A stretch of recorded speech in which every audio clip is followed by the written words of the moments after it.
오신 여러분들을 환영하고 축복합니다. 무엇보다도 우리의 하나님, 나의 하나님이 우리를 주목하고 계시며 기대하고 계실 것입니다. 믿으십니까? 시간 가운데 먼저 기도함으로 하나님 앞에 나아갔으면 좋겠습니다. 이렇게 기도했으면 좋겠습니다. 하나님, 내 모든 것 아신 하나님, 이 자리에 제가 나왔습니다.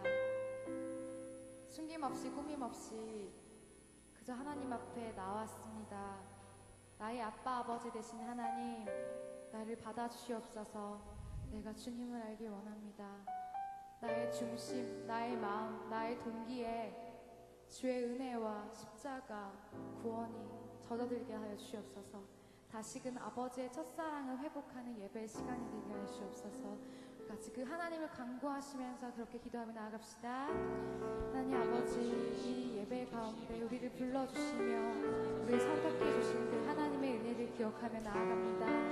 하나님, 이 시간 가운데 우리의 청년들의 마음 가운데 오시며 그들의 마음과 중심과 그들의 태도 가운데 예수 그리스도가 젖어들게 하여 주시옵소서.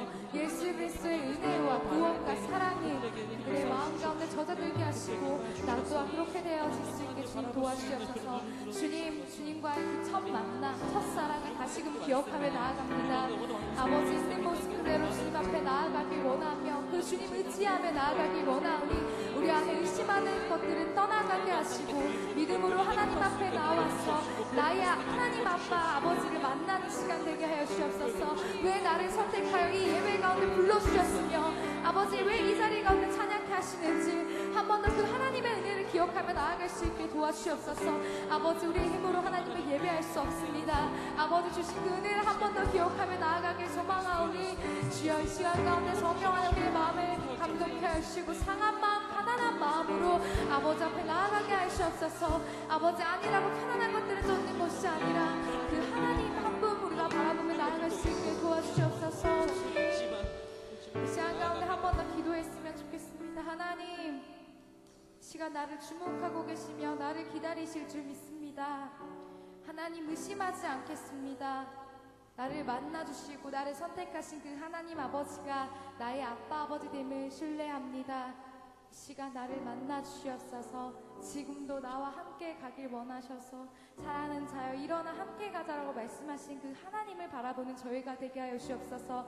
우리의 관점으로 예배 가운데 나아가지 않게 하시고 하나님의 관점으로 우리가 하나님을 바라보며 나를 바라보는 예배 시간 되게 해달라고 한 번 더 주의 은혜를 구하시면서 기도하며 나아갑시다. 하나님 아버지, 예배 가운데 정말 우리가 주의 은혜가 필요합니다. 이 예배 가운데 우리가 주의 사랑을 구합니다. 지금 우리는 기다리시며 주목하고 계신 그 하나님을 바라보게 하시옵소서. 아버지, 우리의 관점으로 하나님을 바라보며 하나님을 오해하지 않게 하시고 우리를 바라보지 않게 하시옵소서. 우리가 하나님의 관점으로 우리를 바라보길 원하며 하나님을 바라보길 원합니다. 나를 만나주신 그 하나님, 나를 선택하여 주신 하나님, 예배 가운데 나를 주목하고 계시며 나를 기다리신 그 하나님을 바라보게 하시옵소서. 하나님, 내 안에 소망이 없지만 하나님의 소망이십니다. 그 하나님을 바라보게 하시고 그 하나님, 나와 함께 가자고 말씀하신 그 하나님을 우리가 손을 붙잡고 일어나 함께 갈 수 있는 예배 시간 되게 하시고 다시금 우리 안에 새로운 구조물이 되어서 하나님의 새 고백과 새 예배 가운데 나아갈 수 있게 도와주옵소서. 하나님, 감사합니다. 청년의 때 주님을 알게 하여 주시고 우리의 마음 가운데 주의 은혜와 주의 구원과 사랑이 우리 안에 젖어들게 하심에 감사합니다.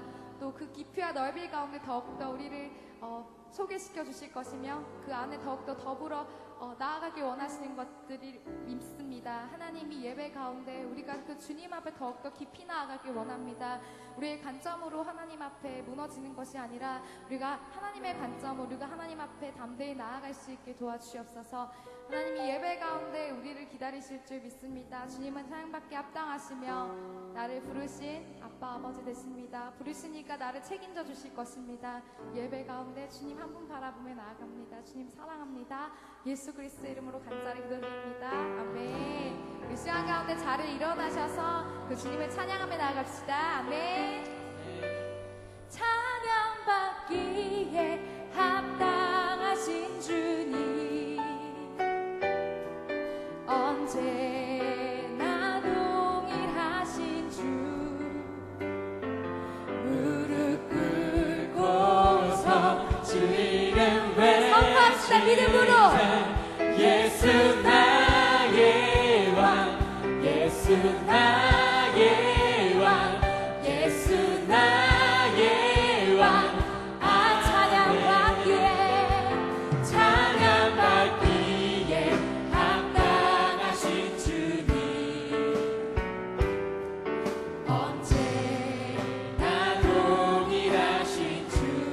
주님 앞에 무릎 꿇고서 주의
오직 한 가지 그 진리를 빛내주는 나의 힘이요 주는 나의 힘이요 주는 나의 힘이요 영원히 주를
세상의 유혹 시험이 내게 몰려올 때에 나의 힘으론 그것들 모두 이길 수 없네.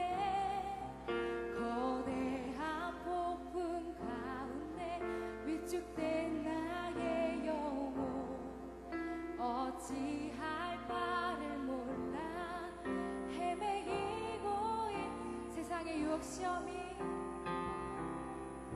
세상의 유혹 시험이 내게 몰려올 때에 나의 힘으로 그것들 모두 이길 수 없네. 거대한 폭풍 가운데 위축된 나의 영혼 어찌할 바를 몰라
만족함을 줄 수가 없음을 고백합니다. 주여 우리를 붙잡으시옵소서. 주여 우리를 붙잡으시옵소서.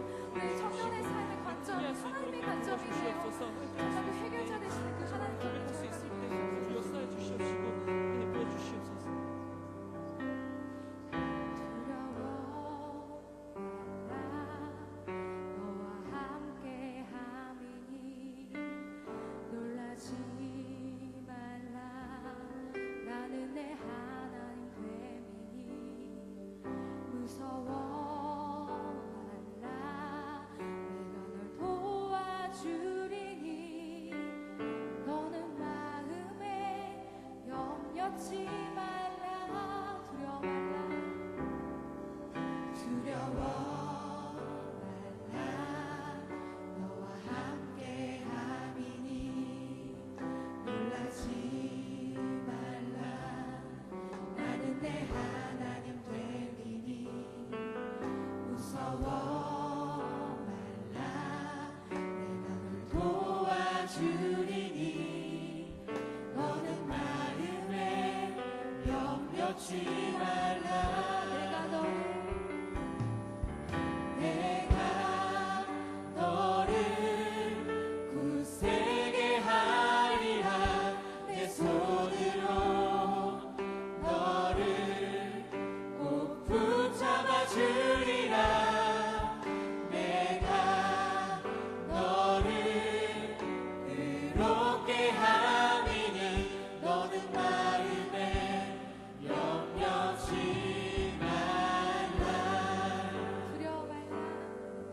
두려워 말라 너와 함께 함이니 놀라지 말라 나는 내 하나님 됨이니 무서워 말라 내가 널 도와주리니 너는 마음에 염려치 말라 내가 너를 굳세게 하리라 내가 너를 굳세게 하리라 내 손으로 너를 꼭 붙잡아 주리라 내가 너를 의롭게 함이니 너는 마음에 염려치 주님께서 이렇게 말씀하십니다. 내가 너를 굳세게 하리라 내 손으로 너를 꼭 붙잡아 주리라 내가 너를 의롭게 함이니 너는 마음에 내 목소리로 고백합시다. 내가 너를 굳세게 하리라 내 손으로 너를 꼭 붙잡아 주리라 내가 너를 의롭게 함이니 너는 마음에 염려치 너는 마음에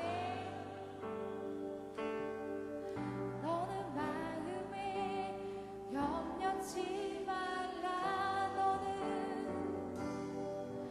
너는 마음에 염려치 말라 이 시간 가운데 같이 기도하셨으면 좋겠습니다. 나를 부르신 하나님 나를 만드신 하나님 나를 책임져 주시옵소서. 내가 두려워하지 않겠습니다. 내가 놀라지 않겠습니다. 하나님 오늘 이렇게 말씀하신 그 하나님의 말씀을 붙잡고 내가 살아가길 원합니다. 또 이제 기도하실 때 그 나의 하나님 말씀을 통하여 더욱더 명확하고 정확하게 말씀하여 주시옵소서. 이 말씀의 시간을 사모하며 나아갑니다. 하나님 내 안에 기대하는 마음과 사모하는 마음으로 이 말씀의 시간을 기다리게 하시고 말씀이 쏟아질 때 나의 삶 가운데 쏟아지게 하시옵소서. 그저 말씀을 알고 그렇게 살아가는 청년이 되는 것이 아니라 그 말씀을 붙잡고 살았더니 능력을 경험했던 우리가 될 수 있게 도와주시옵소서. 그렇게 같이 기도했으면 좋겠고요. 말씀을 선포하신 목사님 위해서도 그의 입술을 위해서 또 그의 가정과 또 그의 사역을 위해서도 같이 기도하며 나아갑시다. 하나님 아버지 시간 가운데 우리가 하나님 앞에 나아갑니다. 하나님 시간 가운데 우리가 고백했듯이 하나님 우리가 두려워하지 않겠습니다. 놀라지 않겠습니다. 하나님 우리를 의로운 소리로 나를 의롭게 하시며 나를 담대케 하시며 나를 강하게 인도하실 것들을 신뢰합니다. 나를 부르시니까 나를 책임져 주실 것입니다. 하나님 시간 가운데 내가 두려워하지 않고 놀라지 않겠사오니 하나님 그 나의 하나님의 말씀하여 주셔서 그 말씀을 붙잡고 살아가는 자가 되길 원합니다. 하나님 기대하는 마음으로 사모하는 마음으로 나아가게 하시고 그 말씀의 능력을 체험하는 저희가 되게 하시옵소서. 또 말씀이 쏟아질 때 우리의 삶 가운데 쏟아지게 하시고 말씀을 선포하신 목사님 가운데 성령 하나님께서 인도하여 주시고 하나님 한 분만 드러나는 귀한 시간 될 수 있도록 주님 붙잡아주시고 함께 하시옵소서. 우리 마지막으로 한 번 더 기도하실 때 하나님 살아계신 나의 하나님께서 지금 나의 예배를 듣고 계셨음을 믿습니다. 그래서 기대합니다. 나를 만나주실 것들을 기대합니다. 사모합니다. 기다립니다. 잔잔하게 주님 앞에 신뢰의 기도로 나아갑시다. 우리 아버지 우리의 기도와 우리의 찬양이 주님 귀에 울려 퍼졌음을 믿습니다. 그 살아계신 나의 하나님이 예배 가운데 있음을 신뢰합니다. 그래서 말씀하신 것들을 믿습니다. 주님.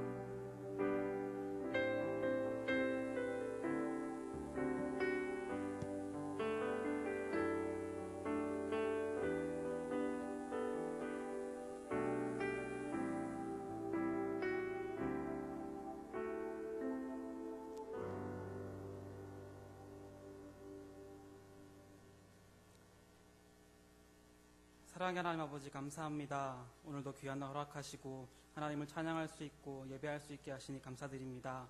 지난 일주일을 되돌아봅니다. 세상 속에서 참된 그리스도인으로 살아가지 못하고 하나님 보시기에 기뻐하시지 않는 모습으로 살았던 저희의 모습들이 있음을 이 시간 고백합니다. 하나님의 사랑으로 용서하여 주시옵소서. 하나님, 벌써 올해의 마지막을 향하여 가고 있습니다. 이때까지 말씀 전하시며 저희를 위해 매일매일 기도해 주신 박정원 목사님께 복을 더하여 주시고 사역하시는데 지치지 않는 힘을 더하여 주옵소서. 사랑의 마음으로 아버지와 같이 어머니와 같이 청년들을 돌보아 주시고 함께하여 주신 부장, 부감 집사님, 간사님들 또한 축복하여 주시옵소서. 열심으로 섬기고 있는 가족장들의 수고와 헌신을 기억하여 주시고 큰 은혜 내려 주옵소서. 한 달 남은 기간 동안 더욱 사랑으로 가족원들을 섬길 수 있는 새 힘과 마음들 허락하여 주시길 원합니다. 예배를 섬기기 위해 헌신하는 마하나임 멀티미디어 제이빔 드라마팀에게도 크신 은혜 내려주옵소서. 하나님, 오늘은 특별히 2014년 청년기도공동체 총회가 있는 날입니다. 한 해 동안 수고한 임원들의 헌신을 기억하여 주시고 위로하여 주시옵소서. 남은 2014년을 잘 마무리할 수 있는 마음들 다시 한번 허락하여 주시기 원합니다. 총회 가운데 하나님께서 함께하여 주시고 하나님께서 원하시는 청년들이 2015년 새 임원의 자리에서 섬길 수 있도록 주관하여 주시옵소서. 하나님, 이제 곧 말씀이 선포됩니다. 말씀 전하시는 목사님의 입술을 주관하여 주시고 청년들에게 필요한 말씀들을 선포하실 때 저희가 집중하여 듣고 마음에 새길 수 있는 귀한 시간이 될 수 있도록 인도하여 주옵소서. 모든 영광 하나님께 올려드리며 예수님 이름으로 기도드립니다. 아멘.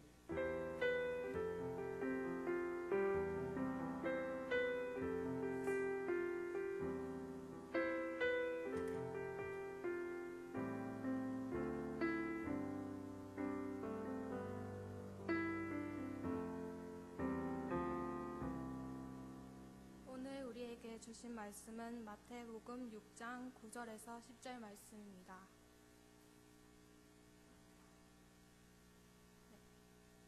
다 찾으신 줄 알고 봉독하겠습니다. 그러므로 너희는 이렇게 기도하라. 하늘에 계신 우리 아버지여, 이름이 거룩히 여김을 받으시오며 나라가 임하옵시오며 뜻이 하늘에서 이루어진 것 같이 땅에서도 이루어지이다. 아멘.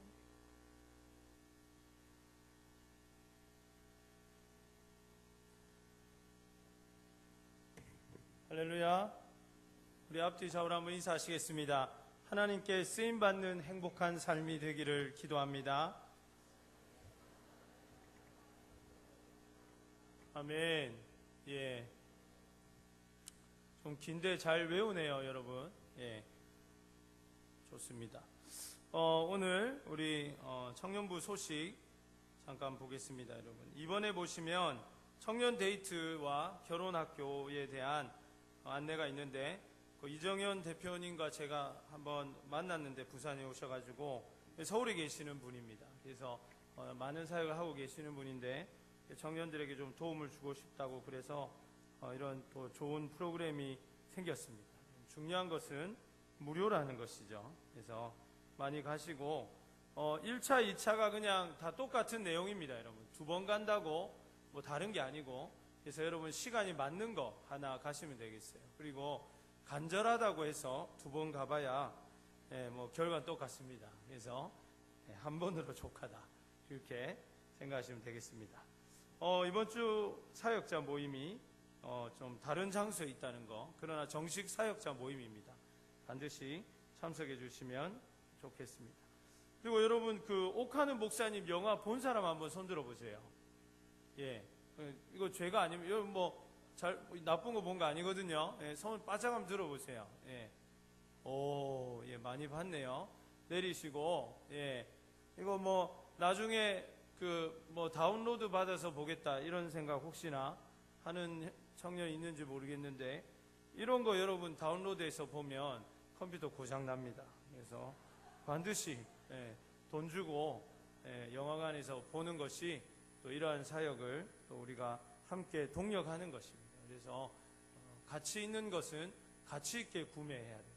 그래서 절대로 무료로 다운로드 하지 말고 영화관에서 꼭 보실 수 있고, 또 청년회 때 꼭 한번 볼 영화인 것 같아요. 우리 제자반은 가서 봤는데 생각을 못했는데 우리 제자반 우리 지체들 중에 막 눈물을 훔치는 그런 사람도 있었어요. 내가 우리 청년들이 이 영화를 얼만큼 좀 이해할까 사실 그런 생각도 있었는데, 오히려 정말 감동적으로 이렇게 본 것 같습니다. 그래서 뭐가 감동적이었냐 했을 때 딱히 대답하는 사람 없었지만 그래도 뭐 뭔가 느꼈다는 거예요. 그죠? 눈물이 났다는 것은 많은 사람들이 눈물을 갖고 이렇게 훔치고 그렇게 한 것을 봤습니다. 꼭 아마 이번 달을 넘기기 어렵지 않을까 싶은데 그 상영이 하여튼 많이 보시고, 뭐 인스텔라 이런 거 2번 보러 가고 이런 사람들은 반드시 보십시오. 여러분.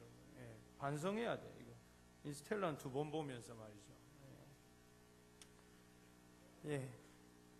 오늘 우리 반가운 또 우리 인사가 있습니다. 우리 올해 1청년 총무로서 힘을 다해서 우리 열심히 섬겼던 우리 이광희 형제가 이제 12월 6일 토요일 날 결혼을 하게 됩니다. 여러분, 우리 안정아 자매님과 같이 오셨는데 우리 자리에서 일어나시면 우리 박수로 축복하겠습니다. 예, 예, 감사합니다. 예,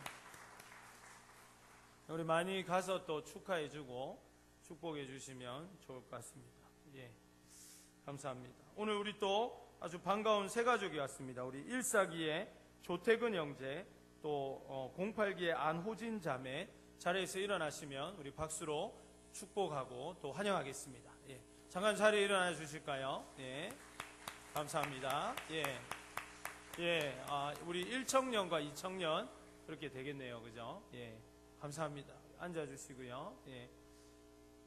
요즘 참 1청년이 2청년 같고 2청년이 2청년 같네요. 그죠? 예. 또 이 형제는 그래도 그냥 새내기 느낌이 있습니다만은, 예. 그래요. 뭐 늘 하는 말이지만 나는 작년에 이제 그 첫 부임해가지고 재작년 12월이죠. 그러니까 시기로는 2청년 회장 부회장이라고 카페에 인사를 하러 왔는데 나는 2청년이라고 이렇게 묻지 않을 수 없었던 기억이 있습니다. 좋은 거죠. 성숙해 보인다는 것은. 감사합니다. 예, 우리 다시 한번 인사하시겠습니다. 하나님 나라가 나에게 임하였습니다. 우리 한번 인사하시겠습니다. 아멘.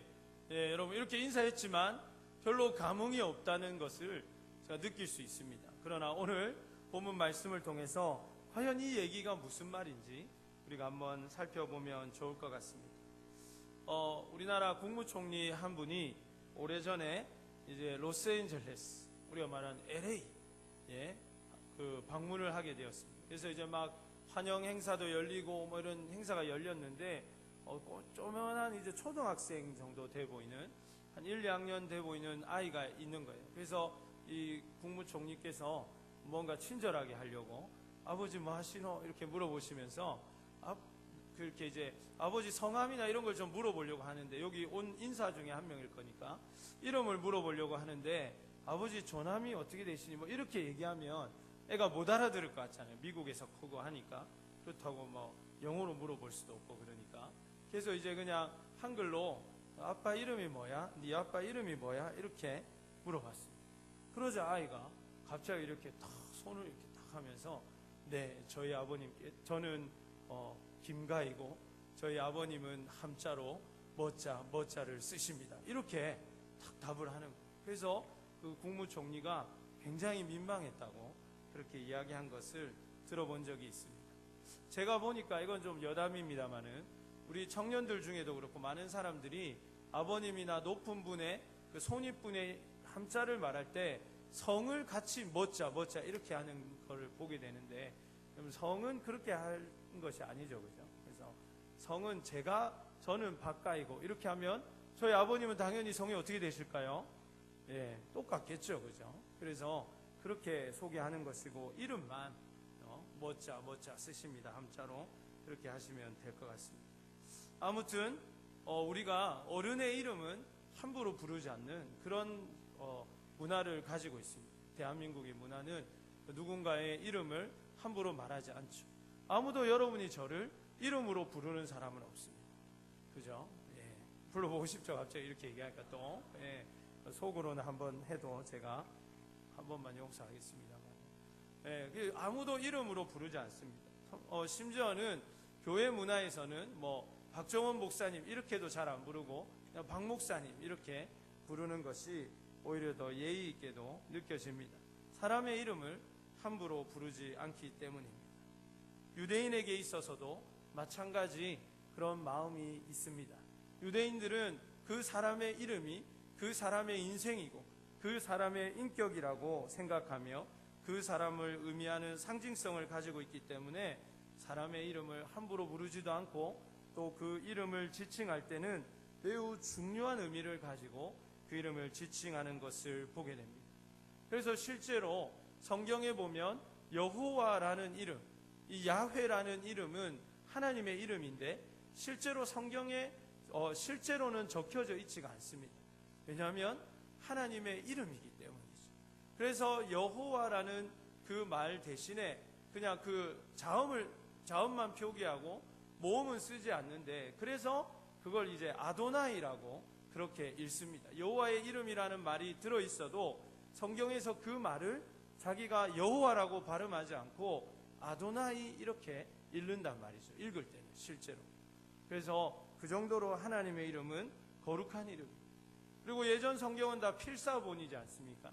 성경을 필사할 때 글로 적을 때도 여호와의 이름이 나오면 그 사람이 한번 이제 목욕을 다시 깨끗하게 하고 다시 앉아서 여호와의 이름이라는 단어, 그 여호와라는 단어를 필사했다고 합니다. 그만큼 하나님의 이름은 두려운 이름이고 하나님의 이름은 함부로 할 수 있는 그런 이름이 아니라는 것이죠. 이건 뭐 우리가 뭐 교수님이라든지 선생님이라든지 또 직장의 상사라든지 그 정도만 돼도 우리가 뭐 함부로 그분의 이름을 부를 일이 없는 것과 비교했어도 우리가 쉽게 이해할 수 있는 부분입니다. 그런데 오늘 본문의 말씀에 보니까 예수님께서 우리에게 기도를 가르쳐 주실 때 첫 번째는 아버지께 기도하는 것이다 라는 것을 가르쳐 주셨고 오늘 두 번째 주님께서 우리에게 가르쳐 주시는 것은 우리의 기도가 하나님의 이름이 거룩히 되는 것과 관련이 있다는 것을 가르쳐 주시는 것입니다. 여러분 우리가 흔히 기도라고 생각하면 그냥 나의 필요들 하나님 이번에 내가 기말고사에서는 반드시 학점을 메워가지고 학사 그 아름다운 편지 받지 않도록 그 학장님의 그 사랑이 담긴 편지를 받지 않도록 해달라고 그런 기도 저 올해 꼭 올해를 넘기지 않고 자격증 취직을 갈 수 있도록 그리고 또 장가 갈 수 있도록 뭐 이런 거를 기도하는 것을 생각하지만 실제로 예수님께서 우리에게 기도를 가르쳐 주실 때 첫 번째는 그 대상이 누구인가 두 번째는 우리가 무엇 때문에 기도하는가 그 목적을 분명히 말씀해 주신 것입니다. 대한민국의 어머니들이 부러워하는 엄마가 있다고 합니다. 누굴까요?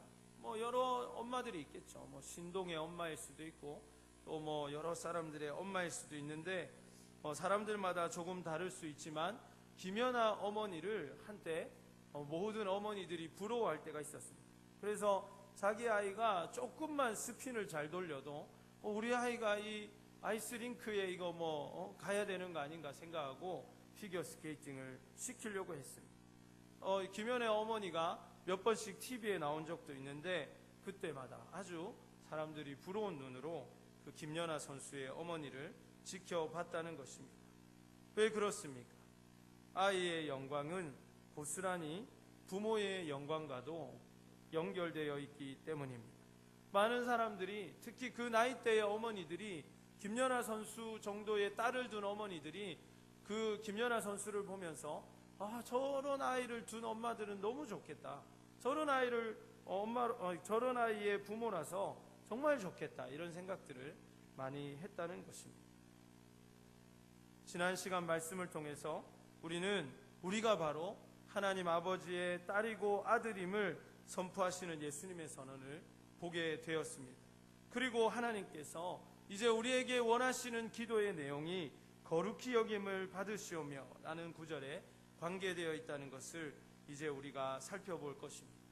과연 하나님의 딸이요 아들인 우리가 하나님 안에서 어떻게 살아드릴 때 그분의 이름이 거룩해질 수 있는가, 그것을 먼저 살펴보고 그 이후에 하나님의 나라가 우리에게 임하였다는 것이 무엇인지 두 가지를 우리가 살펴보기를 원합니다. 먼저 이 거룩이라는 단어는, 오늘 본문에 쓰인 거룩이라는 단어는 무언가를 신성하게 하다라는 의미를 가지고 있습니다. 그것은 한마디로 말하면 하나님의 이름을 하나님의 이름답게 많은 사람들이 여길 수 있도록 한다, 그런 의미를 가지고 있는 것입니다. 저는 육군교도소에서 군생활을 했습니다. 거기는 이제 교도소니까 소장님이 있고 중령편제, 그리고 또 부소장님, 소령편제가 있습니다. 헌병들은 중령이라고 해도 웬만한 부대의 대령이나 또 별 하나 정도의 힘을 가지고 있죠. 그렇기 때문에 이제 진급이 잘 안 돼서 그런 거지, 중령, 소령 이제 이 정도도 꽤나 이제 괜찮은 계급이 되겠습니다. 그런데 우리 육군교도소의 부소장님 그리고 소장님, 어떻게 보면 이제 가장 첫 번째 권력자와 두 번째 권력자라고 볼 수 있지만 사실은 말이 좋아 부소장님이지 이분은 결정할 수 있는 것이 아무것도 없습니다. 그냥 소장님, 그냥 도우는 사람에 불과한 것이죠. 절대적인 권력은 누구에게 있습니까? 소장님 한 분밖에 없는 것입니다. 그래서 우리가 볼 때 그냥 말이 좋아서 부소장님이지 전혀 소장과는 관계없는 그런 사람을 그런 역할을 하고 있는 것입니다. 사랑하는 여러분, 이름이 있다고 해서 그 이름이 다 그 역할을 하는 것은 아닙니다. 그리고 그 이름이 있지만 그 이름을 이름대로 대우해 주지 못하고 예우해 주지 못한다면 그것은 결코 상대를 존중하고 배려하는 것이 아닐 것입니다.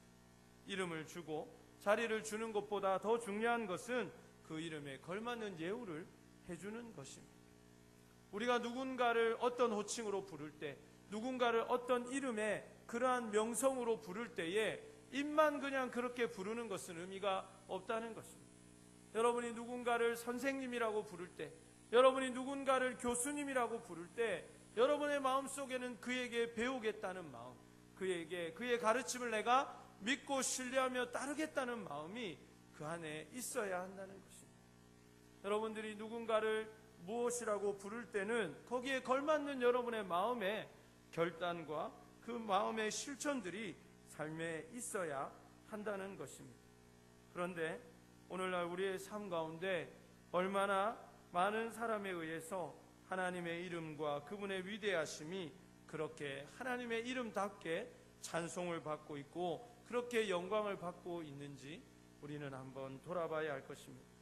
하나님이 그저 세상의 많은 신들의 한 분 정도로만 그렇게 인식되어지고 하나님의 그 위대하심이 그저 나를 도울 수 있는 성공의 부적과 같이 그렇게만 여겨지고 있지 않는지 돌아봐야 한다는 것입니다. 쉽게 얘기해서 여러분이 하나님이라고 부르는 그분이 과연 여러분의 삶에서 누구이시고 여러분의 삶을 바라보는 여러분의 주변의 많은 사람들에게 어떻게 여러분들로 인해서 인식되어져 가는가 하는 것입니다. 더욱이 우리의 마음을 아프게 하는 것은 하나님의 이름이 신성하지 못하고 그 이름이 놀라울 만큼 칭송받지 못하며 그분의 영광이 가려지고 그분의 이름이 더럽혀지는 것은 바로 다름 아닌 우리 기독교인들, 우리 믿는 사람들 때문에 그렇다는 사실입니다. 하나님의 이름은 불교 신자에 의해서 더럽혀지는 것이 아닙니다. 하나님의 이름이 하나님을 알지도 못하고 하나님을 믿지도 못하는 다른 종교의 사람이나 무신론자들에 의해서 더럽혀지는 것이 아니라는 것입니다. 그런 경우는 거의 없을 것입니다. 우리를 세상 사람들이 바라보면서 하나님을 믿는다는 사람들이 어떻게 저렇나 라는 것을 볼 때에 하나님의 이름이 거기에 걸맞지 않게 대우받을 수밖에 없다는 것입니다. 사랑하는 여러분, 오늘날 우리는 기독교의 심각한 위기를 맞이하고 있습니다. 많은 사람들이 기독교에 대한 좋지 못한 이미지를 가지고 있습니다. 그 이유가 어디에 있습니까? 그 이유는 저를 비롯해서 여기 앉아있는 우리 모두가 기독교의 하나님의 이름에 걸맞는 삶을 살아가지 못했기 때문입니다. 우리 목회자들이 목사가 어떻게 사는 것이고 어떤 사람이라는 것을 정확하게 보여주지 못했기 때문입니다. 여러분이 여러분의 학교에서, 여러분의 직장에서 믿는 사람이 어떻게 살아야 되는 것인지, 하나님의 자녀라면 어떻게 살아가야 되는지를 우리가 보여주지 못했기 때문입니다. 똑같이 세상 친구들처럼 컨닝이나 하고 부정행위나 하고 학교에 다닐 때 똑같이 그 학교에서 MT 가면 더 막 술을 막 부어라 마시라고 그렇게 경건하지 못하게 살아간다면 누가 그리스도인을 보면서 아 정말 믿는 사람은 저렇게 다르구나라고 생각할 수 있겠는가 하는 것입니다. 여러분의 직장에서 여러분이 똑같이 여러분의 직장에서 믿는 사람들의 성실함과 정직함과 탁월한 실력을 보여주지 못하면서 어떻게 우리가 우리를 통해서 하나님의 영광이 더 높아지기를 기대할 수 있는가 하는 것입니다. 마치 자녀의 잘못된 행동 때문에 부모의 행동이 이름이 비난을 받게 되듯이 우리의 인격이 하나님의 거룩한 이름과 직결되어 있다는 사실을 우리는 결단코 가볍게 여겨서는 안 된다는 것입니다. 많은 사람들이 어떤 아이가 잘못하고 아이가 철없는 행동을 할 때 꼭 하는 말이 있습니다. 무슨 말입니까? 쟤는 부모가 누구야 도대체? 쟤는 엄마가 애를 어떻게 키운 거야? 이런 얘기를 합니다. 반면에 또 어떤 아이가 아주 똑똑하고 막 모범적으로 자라면 또 사람들이 이렇게 얘기합니다. 쟤는 부모가 누구야? 쟤는 누가 저렇게 어떤 엄마가 저렇게 이렇게 이야기를 하는 것입니다. 저는 부모로서 이런 경우들을 많이 느끼고 또 이제 목회자로서 우리의 자녀들의 행동이 또 이 목회자의 얼굴과 직결되어 있다는 것을 많이 생각을 해보게 됩니다. 물론 우리 아이들에게 그렇게 강조하는 것은 없습니다.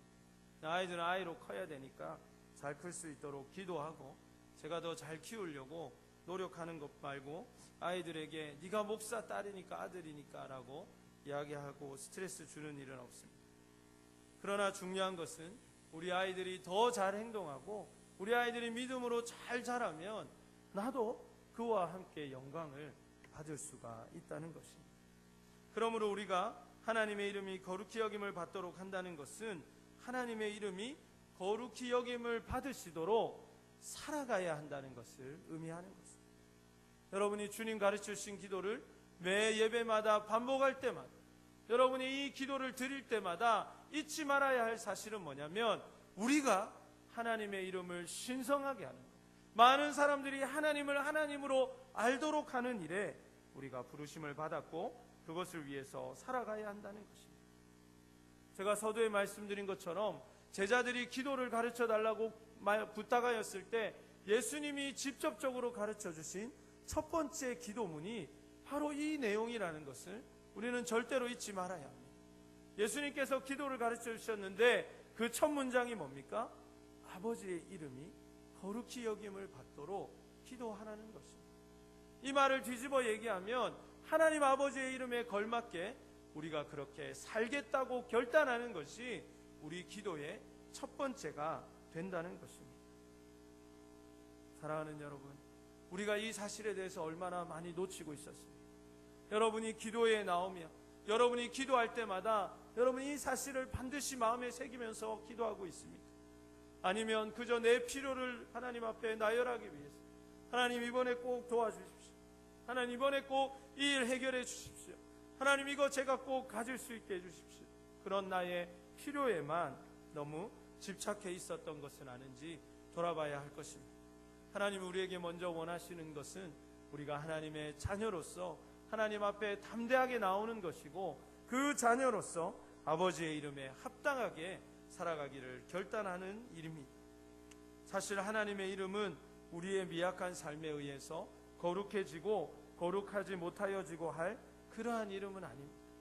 하나님의 이름은 워낙 영광스럽고 높기 때문에 우리의 행동 하나 때문에 하나님의 영광이 팍 떨어지고, 우리가 뭘 좀 잘한다고 하나님이 갑자기 우리 때문에 낮아지셨다가 높아지시고, 그러한 이름은 아니라는 것입니다.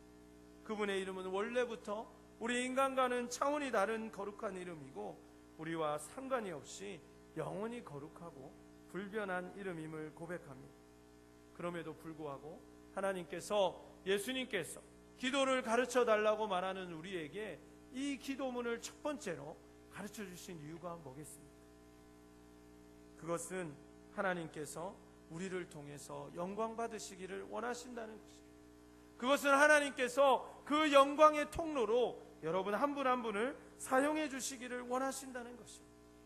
이렇게 부족하고 이렇게 연약한 우리의 삶을 통해서 하나님의 이름이 거룩히 여김을 받는다고 선포하신 것이 우리에게는 얼마나 큰 축복이고 감격인가 하는 것입니다. 하나님께서는 우리를 하나님의 영광의 도구로, 영광의 통로로 삼으시고 우리를 통해서 위대한 일을 이루시겠다고 약속하신 그 깊은 의미가 바로 이 기도에 담겨 있다는 것입니다. 사랑하는 여러분, 여러분이 여러분의 삶을 스스로 돌아볼 때에 여러분의 이름은 얼마나 명예롭습니까? 아니, 여러분이 스스로 생각해 볼 때에 여러분 때문에 여러분의 학과가 빛나고, 여러분 때문에 여러분의 회사가 빛나고, 여러분 때문에 여러분의 부모님이 얼마나 영광을 받고 계십니까? 아주 어려운 얘기죠, 사실. 아마 대부분 다 나는 좀 뭔가 못 미친다라고 생각하고 있을 거라고 생각합니다. 저도 마찬가지입니다. 제가 6번 버스를 타거나 단감동 사거리를 걸어갈 때 박정훈 목사님 아니십니까? 라고 말하는 사람은 여러분 말고는 아무도 없습니다. 저도 사람들 저를 잘 몰라요. 저도 저 때문에 저희 부모님이 뭐 아주 큰 영광을 받으시거나 그런 사람은 되지 못할 것 같습니다. 그런데 정말 신기하고 정말 감격적인 것이 무엇입니까? 하나님께서 그런 나를 통해서 영광을 받기를 원하신다는 사실. 여러분, 이 사실이 믿어지십니까? 하나님은 여러분을 통해서 영광 받으시기를 원하신다는 것입니다. 그리고 그러한 그 영광스러운 직분을, 그러한 감격적인 삶을 우리에게 허락해 놓으셨다는 것입니다. 우리 오늘 바로 이 본문 6장 바로 앞에 나오는 5장 16절 말씀을 화면을 통해서 우리 같이 한번 읽어보겠습니다. 5장 16절 말씀 우리 같이 읽겠습니다. 네, 우리 같이 읽습니다. 시작. 이같이 너희 빛이 사람 앞에 비치게 하여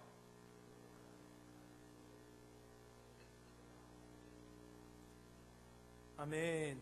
여러분, 이 의미가 무엇입니까? 여러분이 하나님의 아버지의 아들답게 딸답게 살아가는 그 모습을 통해서 하나님은 높임을 받기를 원하신다는 것입니다. 누군가가 여러분을 보면서 야, 정말 내가 너를 보니까 하나님이 살아계신 것을 알겠다. 야, 정말 네가 보니까 네가 믿는 그 하나님은 나도 한번 믿어보고 싶다. 야, 나도 정말 너처럼 그렇게 행복한 신앙생활 해보고 싶다. 하나님 계시니까 너를 보니까 너무 부러울 정도로 너무너무 좋구나라고 이야기하는 것을 여러분을 통해서 하나님 듣기를 원하신다는 것입니다. 그러하기에 우리는 우리의 삶을 통해서 하나님께 영광을 돌려야 한다는 것을 잊지 말아야 합니다. 예수님께서 드렸던 그 차원이 다른 기도, 바로 그 기도의 비결은 하나님의 자녀에 걸맞는 삶을 살겠다고 헌신하는 기도라는 것입니다. 하나님의 자녀에 걸맞는 기도, 그분의 거룩함에 걸맞는 기도가 우리에게 있기를 간절히 원합니다. 나의 필요, 내 가족의 필요에만 관심을 기울이는 그러한 기도가 전부가 아니라 나의 삶을 통해서 하나님께서 영광을 받으시고 나를 통해서 학교에 다니는 친구들이 정말 네가 믿는 하나님 나에게도 소개해달라고 말할 수 있고, 많은 사람들이 나도 너처럼 예수님 믿고 싶다고 이야기를 들을 수 있는 삶이 여러분에게 있기를 간절히 소원합니다. 여러분, 우리의 기도가 왜 응답받지 못하는지 그런 것들 궁금해 본 적 없습니까? 하나님, 제가 이렇게 간절하게 기도하고 늘 하나님 앞에 애타게 기도하는데 하나님 왜 응답해 주시지 않습니까? 라고 우리가 많이 기도하는 경우들을 보게 됩니다. 왜 우리의 기도가 응답되지 않습니까? 왜 여러분 그토록 하나님 앞에 간절하게 구했지만 여전히 여러분 그 상태에 머물러 있습니까? 그 이유는 바로 우리가 기도에 걸맞게 살고 있지 않기 때문입니다. 저에게는 아주 친한 친구 한 명이 있습니다. 지금 이제 서울에서 홍대에서 나름 유명한 인디밴드의 멤버로서 활동하고 있는 친구인데, 그 친구는 항상 한 번씩 통화할 때마다 저희 집에 놀러 오겠다고 그렇게 이야기합니다. 그렇게 이야기한 지가 벌써 12년이 지났습니다. 지금까지도 통화합니다. 얼마 전에 제가 통화했는데 아니 우리 집에 안 오나 이러니까 가겠다고 그렇게 이야기를 했습니다. 그것도 지금 우리 있는 이 사택 단감동 말고 제가 이제 본가가 망미동에 있는데 망미동 집에 오겠다. 제가 단감동 절대 오지 말고 우리 어머니 계시니까 본가에 망미동에 꼭 가라고 이야기하는데 언제 올지 모르겠어요. 늘 그렇게 얘기합니다. 여러분, 그게 12년이 지났어요. 우리 학교 다닐 때 또 막 이제 그렇게 할 때 그냥 막 우리 학교에 우리 집에서 자자 막 이렇게 맨날 얘기하면서 그게 지금 벌써 10몇 년이 지나가 버린 것입니다. 사랑하는 여러분, 기도는 말로 이루어지는 것이 아닙니다. 친구가 우리 집에 놀러 오겠다고 하고 그래 놀러 와도 좋다라고 제가 대답을 했다고 해서 그 일이 이루어지는 게 아니라는 것입니다. 그 마음의 소원, 그 부탁은 언제 이루어지지요? 그 친구가 우리 집에 올 때 이루어지는 것입니다. 말한다고 이루어지는 것이 아니고 허락한다고 이루어지는 것이 아니라 그것이 행동으로 옮겨질 때 이루어진다는 것입니다. 저에게는 지금까지 많은 사람들이 영어를 가르쳐 달라고 요구하였습니다. 제가 군대에 있을 때 많은 선임과 후임과 간부들이 저에게 영어를 가르쳐 달라거나 기타를 가르쳐 달라고 찾아왔습니다. 그리고 실제로 저를 통해서 기타를 배운 사람은 2년 동안의 군생활 중에 단 한 명밖에 없었습니다. 그리고 영어를 배운 사람은 책을 산 사람은 한 10몇 명 됐는데 그 중에 영어를 배운 사람은 제 기억엔 한 명도 없는 것 같습니다. 왜 그럴까요? 제가 가르쳐 주겠다고도 하고 언제까지 오라고도 했고 제가 오면 성실하게 가르쳐 주기도 했는데 왜 그렇겠습니까? 아무도 실천을 하지 않았기 때문입니다. 정해진 시간에 오고 정해진 시간에 예습을 하고 공부를 하고 단어를 외우고 연습을 해야 하는데 그러한 일들을 하지 않은 것입니다. 마치 나랑 영어 공부를 하기로 한 것으로만 만족하는 사람처럼 마치 그냥 영어 교재를 구매하면 그것으로 된 사람처럼 그렇게 한다는 것입니다. 여러분 고개를 드세요. 오늘 우리 반주자들 이렇게 사이좋게 둘이 똑같은 봄으로 자꾸 고개를 드시고 좀 덥습니까 여러분? 아니구나. 난 더운데 아무튼 허리를 고추 세우고 정말 중요한 내용 아닙니까? 그죠? 중요해서 깨웠어요. 사랑하니까 깨웠습니다. 자 여러분 보십시오. 우리가 하나님 안에서 뭔가를 기도하고 그래서 우리의 마음속에 확신도 들고 야 이렇게 하면 되겠다라는 생각도 들지만 거기서 끝나면 안 되는 것입니다. 제가 좀 더 구체적인 예를 한번 들어보겠습니다. 어떤 사람이 직장 상사 때문에 많이 스트레스 받고 직장의 관계 때문에 어려움을 겪고 있다고 한번 생각해 보시기를 바랍니다. 아니면 여러분 학교의 공부도 좋습니다. 여러분의 상황에 맞게 이 스토리를 한번 적용해 보시기를 바랍니다. 그래서 이 사람은 기도할 때마다 이 청년은 이 상사와 좋은 관계를 갖게 해주세요. 이 상사와 이 직장 생활의 불편함을 좀 없애주세요 라고 계속 기도합니다. 그리고 하나님 앞에 눈물로 기도하고 막 새벽 기도도 오고 작정 기도도 하고 열심히 기도하고 학교에 그 회사에 출근을 합니다. 그러면 그 직장 상사 우리 김 부장님 변해 있겠습니까? 안 변해 있겠습니까? 김 부장님은 그대로. 그러면 마음에 낭망이 오죠. 하나님 제가 기도했는데 왜 김 부장은 그대로 나에게 이렇게 스트레스 주고 여전히 복사해 와라 커피 끓여라 이런 거 합니까? 왜 자꾸 나에게 핀잔 주고 어려움을 줍니까? 라고 우리가 실망하며 또 기도합니다. 그럼에도 이 일을 수차례 반복하는데도 김 부장님 바뀌지 않습니다. 여러분의 학교 선배 바뀌지 않습니다. 여러분을 어렵게 하는 사람들 바뀌지 않습니다. 이것을 여러 번 반복하면 어떤 생각이 듭니까? 이거 하나님 내 기도를 듣지 않으시고 하나님 나의 기도를 외면하신 것 같이 느껴지고 결국은 어느샌가 우리가 이 기도를 포기하고 그냥 그만둬 버리는 지경에 이르게 된다는 것입니다. 사랑하는 여러분, 무엇이 문제입니까? 바로 기도에는 실천이 필요하다는 것. 기도는 말로 하는 것이 아니라 삶으로 하는 것이라는 것을 이 사람이 이해하지 못했기 때문입니다. 물론 하나님께서는 이 청년의 기도를 들으시고 하루아침에 이 김 부장님, 이 선배님, 이 교수님을 변화시킬 수도 있으십니다. 그러나 그런 경우 하나님께서 즐겨 사용하시는 방법이 아닙니다. 하나님께서는 그가 이 직장에서 더 좋은 관계를 달라고 기도한 기도에 응답하시는 방법으로서 그가 마음을 바꾸고 그 부장을 위해서 사랑으로 기도하며 그 선배를 위해서 사랑으로 기도하며 그 아픔을 주는 사람을 위해서 섬길 수 있는 마음을 주신다는 것입니다. 그리고 하나님께서는 하나님의 말씀의 진리와 하나님께서 우리에게 부여하신 사랑으로 그를 섬기기를 원하시는 것입니다. 그러나 그러한 과정 없이 나의 변화 없이 나의 실천 없이 상대방이 변해서 상황이 변해서 내가 더 좋아지고 내가 원하는 것을 누리고자 하는 그런 역사는 우리의 삶에 일어나지 않는다는 것입니다. 많은 청년들이 주님의 뜻대로 살게 해달라고 기도합니다. 여기 계시는 분들 중에 하나님 내가 더 하나님을 더 알고 싶고 더 큰 믿음을 갖고 싶고 내가 신앙이 성장하고 싶다고 그렇게 기도하지 않는 청년이 여기에 누가 있겠습니까? 그러나 중요한 것은 무엇입니까? 하나님께서 여러분에게 더 큰 믿음을 주시고 더 좋은 신앙을 갖게 하시기 위해서 여러분에게 믿음의 시련을 주고 믿음의 연단을 주면 여러분들은 놀라고 당황하면서 하나님 나는 하나님의 은혜를 구했는데 왜 이렇게 어려운 상황만 자꾸 나에게 주십니까? 라고 이야기를 하는 것입니다. 여러분 운동 열심히 하면 뱃살 들어가는 거 누가 모릅니까? 공부 열심히 하면 토익 성적 오르는 거 누가 모릅니까? 중요한 건 뭐지요? 알지만 하지 않는 것입니다. 여러분 우리의 믿음을 언제 성장합니까? 그 믿음의 도전 앞에서 성장하는 것입니다. 어떤 사람이 하나님께 쓰임받을 수 있는 사람입니까? 하나님의 믿음의 테스트에 통과하는 사람입니다.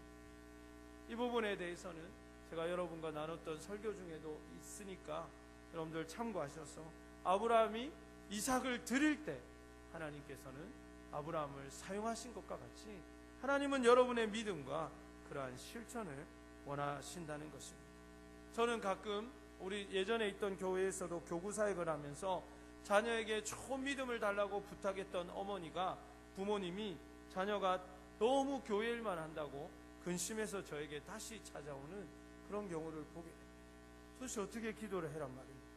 믿음 좋게 해달라고 기도해서 그렇게 기도해가지고 자매가 정말 열심히 교회를 섬겼는데 목사님 너무 기도 많이 해주신 것 같다고 조금만 섬기게 해달라고 그렇게 기도하는 것을 보게 됩니다.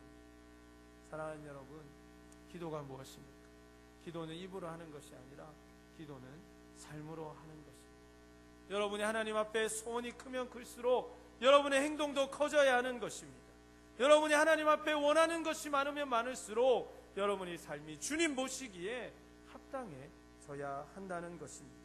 그러므로 깊은 기도, 응답받는 기도를 희망하는 모든 사람들은 자신의 기도에 걸맞게 살아가야 하며 그 기도를 이루시기 위해서 하나님께서 우리에게 믿음의 연단을 주고 사람의 시험을 주고 어려운 상황을 주시고 육체적인 어려움까지 주실 수 있다는 것을 잘 알면서 그것을 구해야 하는 것입니다. 이 모든 것을 이기고 극복해 나갈 때 우리는 신실한 하나님의 사람이 되는 것입니다. 그렇기 때문에 하나님의 이름이 거룩히 여김을 받으시도록 기도하는 사람이라면, 기도하는 여러분들이라면 하나님의 거룩하심에 결단코 위배되지 않는 삶이 여러분에게 있어야 하는 것입니다. 그리고 이 첫 번째 기도가 해결되지 않으면 이 나머지 우리가 살펴볼 주님이 가르쳐 주신 기도는 나에게 이루어지지 않는 기도가 되는 것입니다. 이 말은 무엇입니까? 여러분이 이 첫 번째 기도를 해결하지 못하고 여러분의 삶에서 담아내지 못하면 여러분이 무엇으로 기도해도 그것은 그저 하나님 앞에 외치는 하나의 소리밖에는 되지 못한다는 것입니다. 그러므로 사랑하는 청년 여러분, 하나님의 영광에 그 아버지의 이름에 합당하게 사시기를 주님의 이름으로 축복합니다. 그러나 여러분, 이것은 한 번만 더 생각해 봐도 우리에게 너무나도 기쁜 일입니다. 여러분 한번 생각해 보십시오. 이렇게 말하면 너무 답답하고 이렇게 얘기하면 어떻게 이렇게 사나라고 생각할 수 있지만 하나님께서 여러분을 통해서 영광 받으실 만한 그러한 이름이 되면 그 삶이 어떻겠는가 하는 것입니다. 만약 우리의 삶이 아주 훌륭해서 탁월해서 많은 사람들에게 칭찬을 받고 역시 교회 다니는 사람은 다르다, 정말 기도하는 사람 다르다, 야 너는 어떻게 그렇게까지 살 수 있냐 라는 이야기를 들을 수 있는 삶이 된다면 그 사람은 보나마나 아주 성공적이고 형통한 삶을 살고 있을 것이라는 사실입니다. 여기에 바로 이 기도의 축복의 비결이 담겨 있는 것입니다. 여러분, 하나님의 영광을 드러내는 삶, 여러분을 통해서 누군가가 당신을 보니까 하나님이 살아계신 것이 느껴지고 당신을 보니까 그리스도인이 어떻게 살아야 되는지를 알 것 같습니다라는 이야기를 들을 수 있는 삶이라면 여러분의 삶이 얼마나 멋지고 얼마나 성공적이고 하는 일마다 안 될래야 안 될 수 없는 그런 삶이 되어 있을 것이라는 것입니다.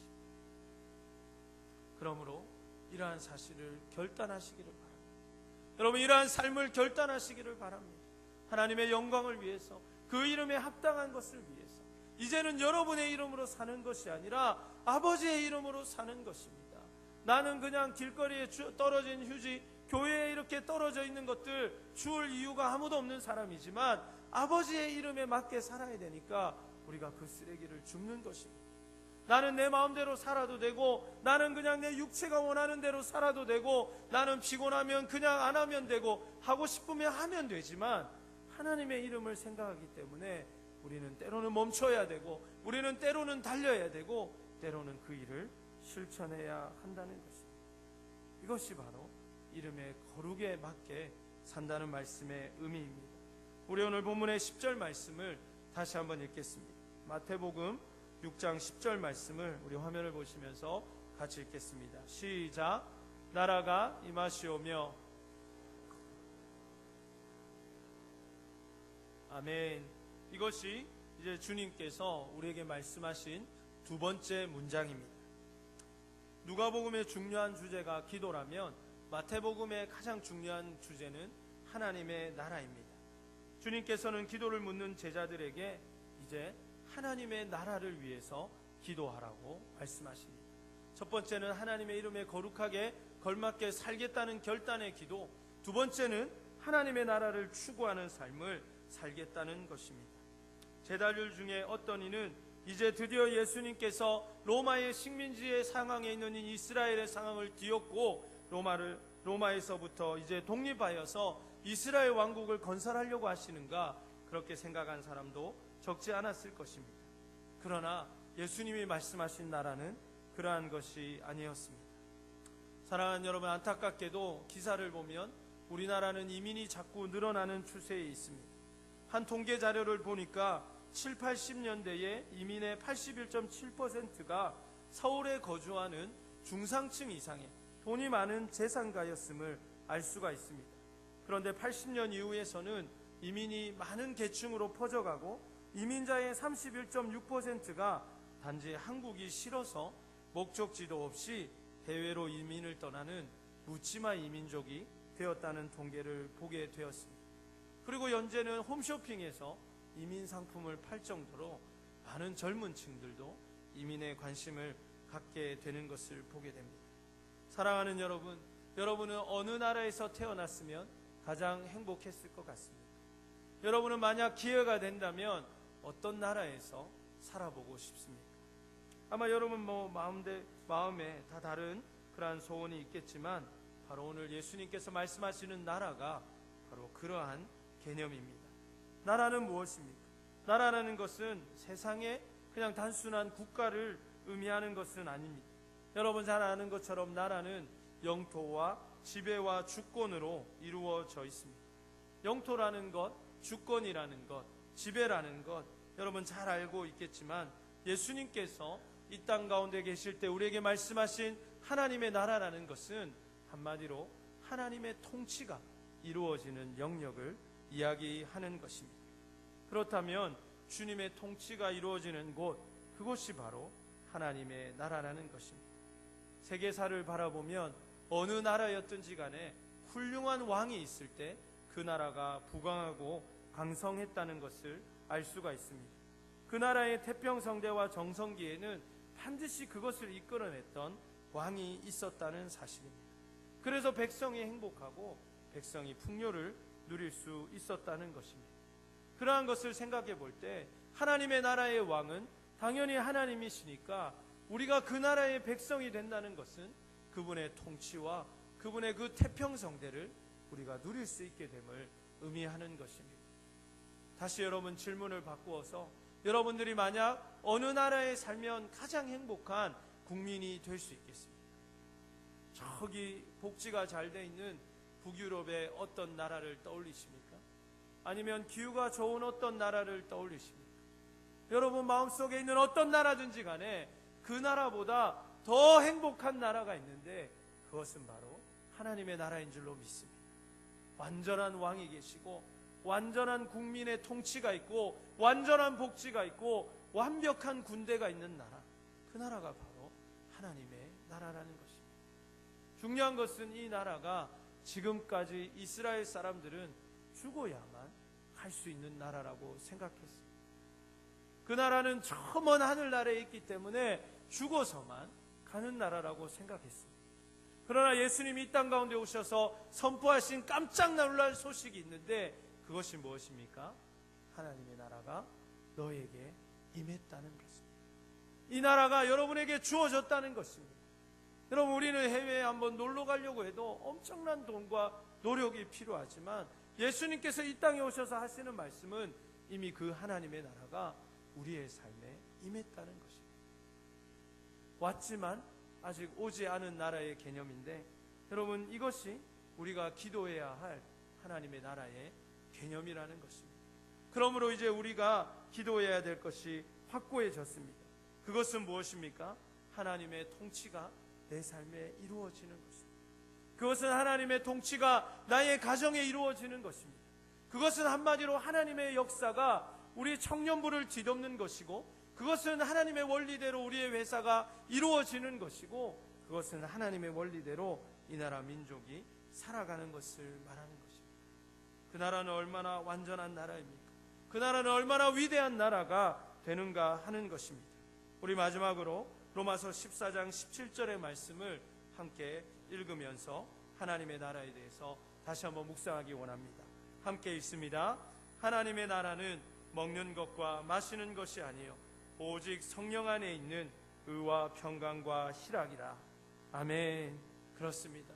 하나님의 통치, 하나님의 나라가 여러분에게 임하면 여러분에게는 그 나라의 정의와 공의가 선포되고 그것이 여러분의 삶에 이루어지게 되어 있다는 것입니다.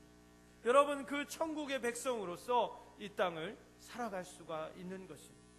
이러한 이 복잡한 개념을 아주 쉽게 설명해 주는 경험이 저에게 있었습니다. 제가 이전 교회 사역할 때 저희 교회에는 미국인이 한 분 있었습니다. 그래서 영어 예배를 담당하고 있었는데 제가 부임해서 그분을 꼭 만나고 싶었습니다. 미국 사람하고 이야기 한번 해보고 싶어가지고 헬로 이거라도 한번 해보려고 그래서 제가 찾아갔습니다. 놀라지 않을 수가 없었습니다. 그 사람은 저기 어디 막 경남 어디 산골에 있는 사람하고 너무 똑같이 생긴. 그래서 제가 미국 사람 맞냐고. 그분이 당신 그 전도사님 피터 전도사님 맞냐고 그러니까 그분이 한국말로 맞습니다. 이야기를 하는. 알고 보니까 코리안 아메리칸 한국 이생 영어 아주 잘합니다만은 얼굴은 저보다도 훨씬 더 아주 시골스럽게 생긴 그런 분입니다. 유튜브에 보면 안 되는데 이거 아무튼 그런 사람입니다. 지금 이제 미국 본토에 가서 담임 목회 아주 잘하고 계십니다. 근데 그분이 하루는 이제 우리나라가 그 북한하고 이렇게 상황이 안 좋아가지고 전쟁이 일어날 수 있다. 이게 막 기사가 막 계속 난 거예요. 우리끼리 이제 식사를 하는데 그 전도사님이 자기는 한국 전쟁 났으면 좋겠다. 근데 내가 왜 전쟁 나면 큰일 난다고, 전쟁 나면 안 된다고 그러니까 나도 된다. 왜 그러냐고, 오늘 다 위험하다 그러니까 그 전도사님이 씩 웃으면서 자기는 미국 사람이기 때문에 한국에 전쟁이 나면 오키나와에서 헬기가 와가지고 자기를 이렇게 태워간다. 그래서 자기는 걱정할 게 없다. 미국 국민이기 때문에. 그래서 제가 그랬습니다. 태우러 왔다가 미국 사람 아무도 없어가지고 안 데리고 간다고. 전사님 생긴 게 한국 사람 같아가지고 여기는 미국 사람 없다고 그냥 가니까 같이 기도하자고 제가 그렇게 얘기한 적이 있습니다. 사랑하는 여러분, 그분은 얼굴도 똑같이 그냥 한국 사람 같이 생겼고, 그분은 한국말도 잘하고 사실은 한국인이죠. 그러나 그분은 또 한국에서 살고 있지만 그분이 미국의 시민권자라는 이유 때문에 한국에 전쟁이 나면 미국의 군대가 한국까지 와서 그분을 보호하고 그분을 데려간다는 것입니다. 사랑하는 여러분, 하나님의 나라가 여러분의 삶에 임하고 여러분이 그 나라의 백성으로 살 수 있다는 것은 무엇을 의미합니까? 여러분이 비록 이 땅을 살고 대한민국의 법에 적용을 받으며 여러분이 이 대한민국의 일원으로 살아가는 그러한 사람이지만 여러분이 어려울 때 여러분을 보호하시는 하나님의 통치가 여러분에게 있다는 사실을 믿으시기를 바랍니다. 여러분이 정말 어려움에 처했을 때 하나님께서 여러분을 도우시고 여러분을 그 천국의 시민으로 하나님께서 지켜보호하여 주시고 여러분의 모든 것을 책임져 주시는 하나님의 아름다운 통치가 여러분의 삶에 있다는 것입니다. 우리의 삶이 왜 두려움으로 가득합니까? 우리의 삶이 왜 자주 혼란과 좌절에 빠지게 되고 우리의 마음속에 의로움이 부족하고 평강, 즉 이 기쁨, 희락, 이것이 넘쳐나지 못합니까? 그 이유는 단 하나입니다. 여러분의 삶에 하나님의 나라가 온전히 임하지 않았기 때문에. 여러분이 돈이 좀 없어서가 아니고, 여러분이 아직 그 취직을 하지 못해서가 아니고, 여러분이 아직 배우자를 만나지 못했기 때문과는 관계가 없는 것입니다.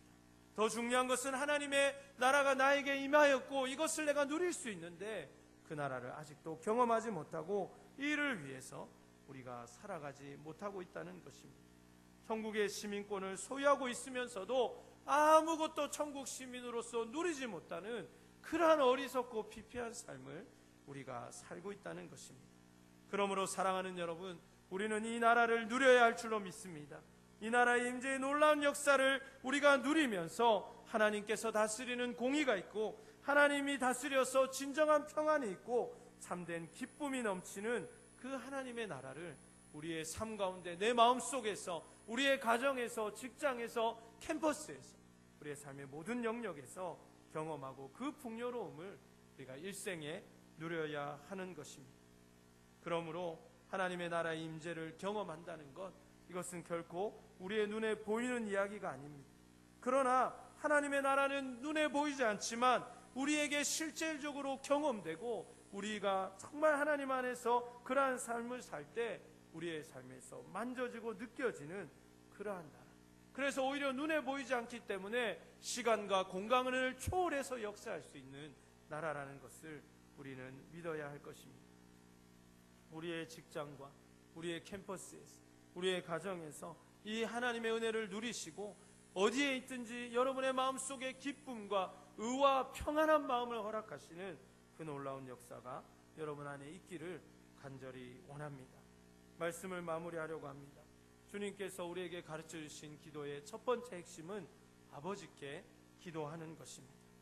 그리고 하나님께서, 예수님께서 우리에게 가르쳐 주신 첫 번째 기도문은 그 아버지의 이름에 걸받는 삶, 그래서 나 때문에 하나님의 이름이 더 높아지는 삶을 내가 살겠다는 결단이 우리의 첫 번째 기도가 되어야 하는 것입니다. 그리고 우리의 두 번째 기도는 이 아버지의 나라가 확장되어지고 내 삶에서 충만하여지는 일을 위해서 내가 헌신하겠다고 결단하는 것, 이것이 우리의 기도라는 것입니다. 지금까지 우리가 생각한 기도와 얼마나 방향이 다릅니까? 우리가 지금까지 이 중요한 두 가지 전제도 모르면서 기도해 왔다는 것입니다. 그저 나의 필요만 알리고 나의 원하는 소원만 주님 앞에 나열하는 것이 기도가 아니라는 것입니다. 그러므로 사랑하는 여러분, 하나님의 이름에 걸맞게 사시기를 바랍니다.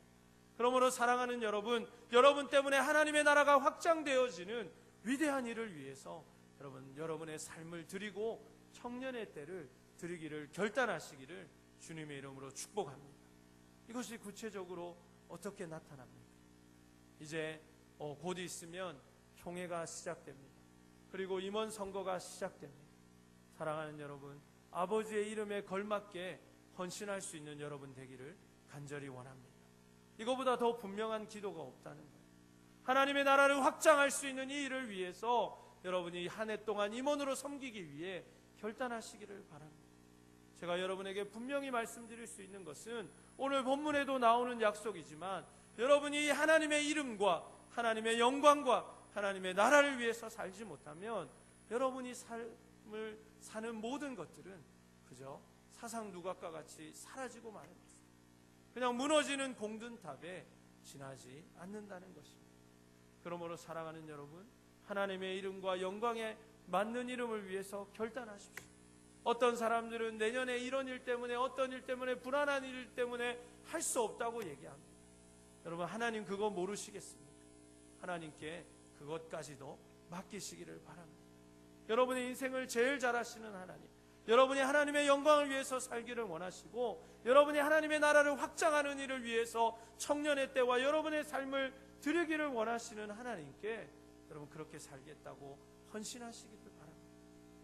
그리고 또 한 가지 제가 여러분에게 꼭 부탁하고 싶은 것이 있는데, 만약 여러분이 후보로 추천을 받는다면 절대로 저는 할 수 없으니까 뽑지 말아 달라고 그런 이야기는 하지 않았으면 좋겠습니다. 그것은 하나님이 절대로 기뻐하시는 말이 아닙니다. 저는 지금까지 그렇게 이야기하고 하나님 앞에 쓰임받거나 일생을 편안하게 정말 주님 안에서 감격적으로 사는 사람을 단 한 명도 본 적이 없습니다. 저는 오히려 부족하지만 제가 하나님 은혜를 입었다면 한번 섬겨보겠습니다라고 얘기한 사람들이 하나님 안에 감격적인 삶을 누리는 것을 수도 없이 봤습니다. 그리고 그 중에 한 사람이 바로 저입니다. 저는 부족하지만 하나님의 일이기 때문에 정말 하나님의 영광에 나는 너무나도 모자란 사람이지만 사용해달라고 그저 그렇게 한 것입니다. 제가 왜 이렇게 얘기할까 사람들이 생각해 봤는데, 그 이면에는 내가 만약에 나왔는데 실제로 될까 하는 걱정도 있고, 또 하나는 표가 너무 안 나올까 봐 걱정해서 그렇게 말하는 것도 있는 것 같은데, 여러분, 임원 선거는 인기 투표가 아닙니다. 여러분이 그 이름에 여러분이 후보로 올랐지만 표를 좀 적게 받는다고 해서 사람들이 여러분을 회장감이라고 생각하지 않는 게 아니라는 것입니다. 여러분의 상황을 잘 알고 있고 여러 가지 상황을 고려해서 회장이 되어야 할 사람, 그런 상황 가운데 있는 사람에게 표가 갔다고 생각해야지, 여러분의 이름에 표가 많이 안 나왔다고 해서 그것을 부끄럽게 생각하거나 이걸 무슨 인기 투표같이 오해하는 일이 없어야 되겠습니다. 그리고 제가 작년에 총회를 참석하면서 한 가지 느낀 것이 있는데, 여러분 총회를 이렇게 너무 진지하게 하는 것도 그렇지만 장난처럼 하지 않았으면 좋겠습니다. 이건 너무너무 중요한 일이에요. 그리고 정말 나는 못하겠다고 얘기하고 누군가의 이름은 추천해놓고 1년 동안 그 후보와 회장을 위해서, 그렇게 뽑힌 임원을 위해서 순종하지 않고 협력하지 않는 그런 사람들을 제가 보게 되었습니다. 여러분, 그런 마음으로 우리가 총회를 해서는 안 되겠습니다. 내가 못하는 거 저 친구가, 저분이, 저 형이, 저 누나가 감당한다면은 우리가 그것을 감사하게 여기고 그 사람에게 표를 주고 또 1년 동안 그 사람을 따르겠다는 마음으로 이름을 쓰는 것입니다. 저는 올해 총회가 그런 장난이나 무책임한 총회가 되지 않았으면 좋겠습니다. 어렵고 힘든 짐이니까 네가 지라고 내던져놓고는 그냥 1년 동안 뒤에서 숨어서 이러쿵저러쿵 말하는 그런 사람들이 이제 우리 청년부에 없었으면 좋겠습니다. 제 말 다 이해하죠, 여러분? 제가 이제 잘 보겠습니다. 하나님의 일이고 우리 아버지의 일입니다. 누가 하나님의 나라와 영광을 위해서 헌신하기를 원하십니까? 주님께서 그 마음을 주신다면 순종하십시오. 그리고 오늘 우리가 이제 선거를 할 때에 더 하나님의 뜻이 이루어지기를 바라면서 후보를 내는 사람, 또 그 사람에게 후보의 공천을 받은 사람, 그리고 한 표를 행사하는 사람이나 모두가 하나님 두려운 줄 알고 또 우리 청년부가 소중함을 알고 그렇게 최선을 다해서 하나님 앞에 경건한 마음으로 주님의 역사를 이루어 갈 수 있고, 또 그 결과를 우리가 모두가 수용하고, 누가 되든지 간에 우리가 뽑은 사람이니까 1년 동안 내가 잘 섬기고 순종하고 동력하겠다는 결단을 가지고 우리가 그들을 축복할 수 있는 그러한 역사가 있기를 간절히 원합니다. 그리고 우리 모두가 그렇게 하나님 아버지의 이름에 걸맞게, 그리고 그분의 이름이 영광을 받으시고 하나님의 나라가 우리 청년기도원 공동체에 확장되는 일을 위해서 함께 헌신할 수 있는 기도의 사람들 되기를 주님의 이름으로 축원합니다. 우리 다 같이 일어나서 함께 찬양하겠습니다. 우리 가사를 깊이 묵상하시면서 우리 함께 결단의 찬송 드리겠습니다.